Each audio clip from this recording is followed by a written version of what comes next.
මේ ලෝකේ සාර්ථක වෙච්ච මිනිස්සු ඉන්නව නේද?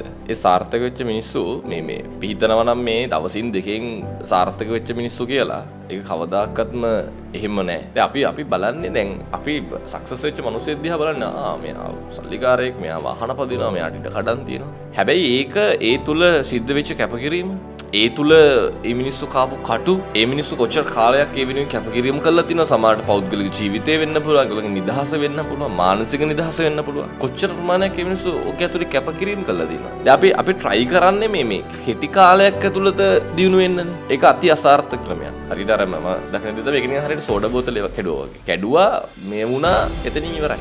නේ? ඒක සෝඩා බෝතලේ කැඩුවා වගේ මිනිස්සු දිනුනෙන් පස්සේ මිනිස්සු වැටෙන්නේ ඒ විදිහටම තමයි. හැබැයි අර කට්ටක් කාලා බින්දුවේ ඉඳන් නැගිටපු මිනිස්සෙක්ව වටන්න හරිම අමාරුයි. සා මිනිස්සෙක් දිනු වෙන්න ඕන කෙටි කාලයක් තුල නෙමෙයි. මිනිස්සෙක් දිනු වෙන්න ඕන දිගු කාලයක් තුල. එතකොට ඒ තමයි ඒකත් එක්ක තමයි මිනිස්සු අත්දැකීම් ගන්න. දැන් සමහරු ඔය දකින්න දෙයක් තමයි මිනිස්සු මේ දිනු වෙන්න try කරනකොට මොකක් හරි ශේෂ්ත්‍රයක් තෝරගන්නෙද්දී එතනින් එකපාරක් ෆේල් වුණොත් එතන යා අතාරිනවා. ඒක නෑ. මම ටියුෂන් එක ඇතුලේ කොච්චර ෆේල් වෙලා ඇද්ද?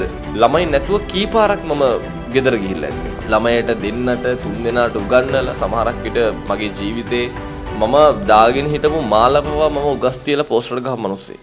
මම බැංකුවේ ගෙදරට හොරා මම මගේ මේ වෘත්තියට තියෙන ආසාවට කැපවීමට මම මගේ දාන් හිටපු රත්තරන් මාළපවා මම බැංකුවට උගස් තියලා පෝස්ටර් ගහපු මිනිස්සෙක්. ඉතින් ඒ වෘත්තිය ඇතුලේ මම දැක්කපු කැපකිරීම ඒ නිසා කිසිම මිනිසෙක් මේ උඩින් සාර්ථක වෙන්නේ නැහැ. මොනොත් ඒ මිනිස්සු වැටෙන්නේ ඒ හා සමාන වේගයකින්. නිසා මතක තියාගන්න එහෙම කට්ටක් කාලා දිනු වෙන මිනිස්සු වට්ටන හරිම අමාරුයි.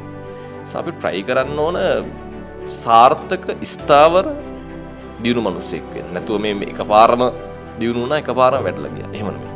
මිනිස්සෙක් දියුණු වෙනකොට උදා ඒ මිනිස්සු මාර කට්ටක් එක ඇතුලේ කනවා. ඒ නිසා මතක තියාගන්න කටු කන තරමට ජීවිතේ ස්ථාවරත්වය වගේම සාර්ථකත්වයක් තහවුරු වෙනවා.